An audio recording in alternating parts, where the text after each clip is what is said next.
Um, so what current art trends are you following and that are currently inspiring you? Ooh, okay. I've been looking at various things. I've Yesterday I discovered somebody who's an empathic designer. So I got Mm. very excited because, of course, I'm doing compassion exhibition. It's like, ooh, this is right up my alley. Yeah, there's been a lot of ooh moments recently. um, so some of the trends that I've been following are like a lot of them are in research, things like that. I recently got introduced to a concept. Well, I shouldn't say I got introduced to it. I got introduced to the name that everybody else is using for it. Okay. But yeah, people are talking a lot about design futures. And so for me, with the design futures stuff, the I'm kind of trying to do that. I've That's been my realization Mhm. since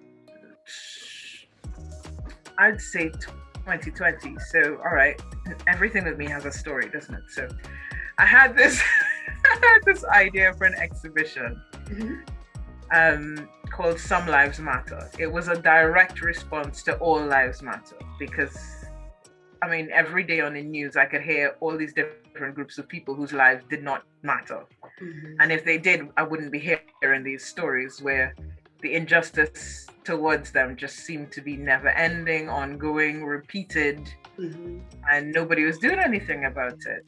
Oh, pray for this person, pray for that person. And I'm all for prayer, but do at the same time, please. but so I was gonna have this exhibition, Some Lives Matter, and I had these 9 groups of people whose lives didn't seem to matter and who were being so unjustly treated historically, systematically, institutionally.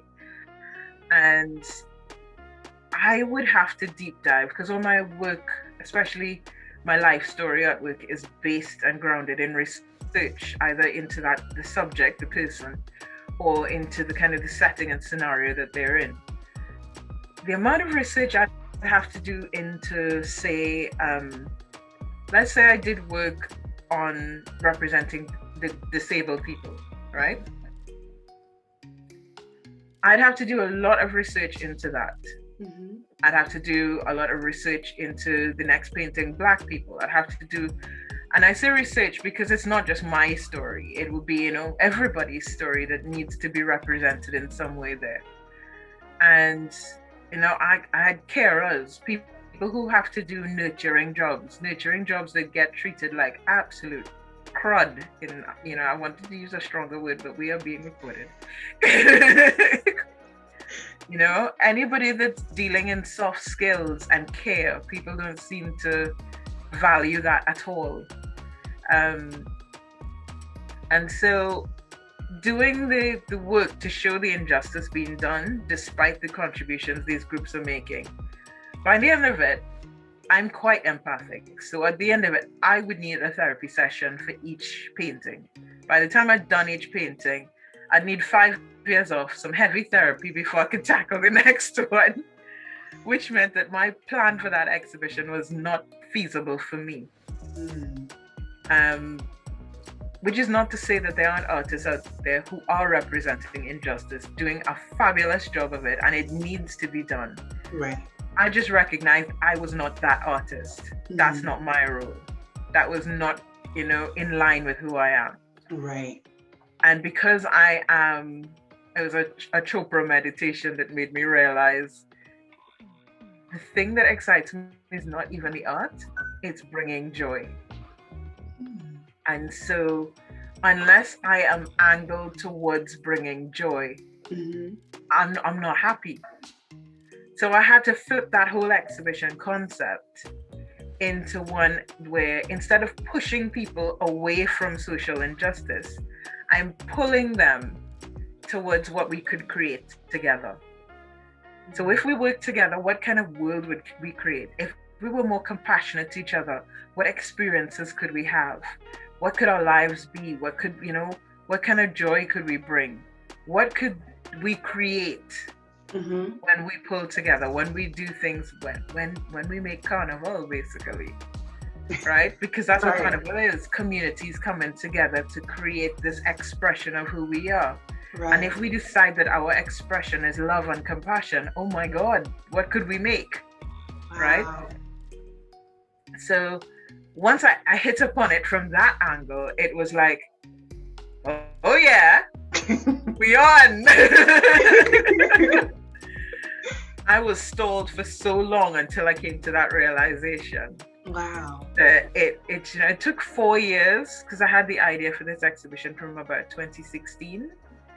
And the idea for that exhibition was literally born on my kitchen floor while I was sobbing, listening to news of more Black men being killed by police and more people being arrested and girls disappearing in Trinidad. And I mean, it was just unrelenting. And I literally was on my kitchen floor sobbing. And I found myself cataloging in my head, you know, it's a really, really dark day when you say to yourself, well, we don't live in the US, okay, and my husband's white, so at least I know he'll come home safe, and my son doesn't look much like me, so that's better. And then by the time I got to that point, I just thought, this is like the most unhealthy, ridiculous stuff you've ever thought in your life. And I was still cataloging in my head going, okay, what about your relatives in the US? Oh, well, they kind of pale, so maybe, they won't. And I was just, this is ridiculous, Stacey. You can't catalog your family against, shades of safety. Right, yeah. It's mad. But we live in a world where that has become not an unreasonable thought. Right. Which is ridiculous, frankly. Right. And nobody should have to divvy up their family between at risk and not at risk and all of that. By the time I had that thought, I was like, okay, no. I was just coming out of maternity leave. I've been home with the babies for way too long, but childcare over here is a whole other story of expense, which we don't have time for. So I sat down on that floor and I started cataloging. I started, okay, you're a mother, you're an artist, you're Caribbean, you're Black, you're female, you're an immigrant, you've got your knowledge of multiple heritages, you grew up in Trinidad where there's multicultural is lived, not talked about, it's just lived. So make use of that. Make use of the knowledge you have of so many different cultures. Make use of the fact that you've got this burning desire to be a mama bear who leaves a world that's better for her kids. Because my children cannot grow up to sit down on a kitchen floor and think that those same really shit thoughts that I had. Yeah. It cannot be, So even if all I do is impact one little area, then I hope that if I start one ripple and inspire people to start another ripple somewhere else, and they start another ripple, then please let us make a tidal wave. Please let us make a tidal wave. And if I could do that, I will be very happy. Wow. And on that, we're going to bring our interview to a close. Because I'm going to start crying. Oh my gosh. What a moment. I'm just endlessly inspired by you, Stacey. Oh my gosh. Just by the way that you think and the will that you have. You've been talking about compassionately sharing your art, and it's visible in just the way you even communicate. And I just want to thank you so much for the work that you're doing, the relentless work when it's not, cute, when it's not show ready and everything that you're doing.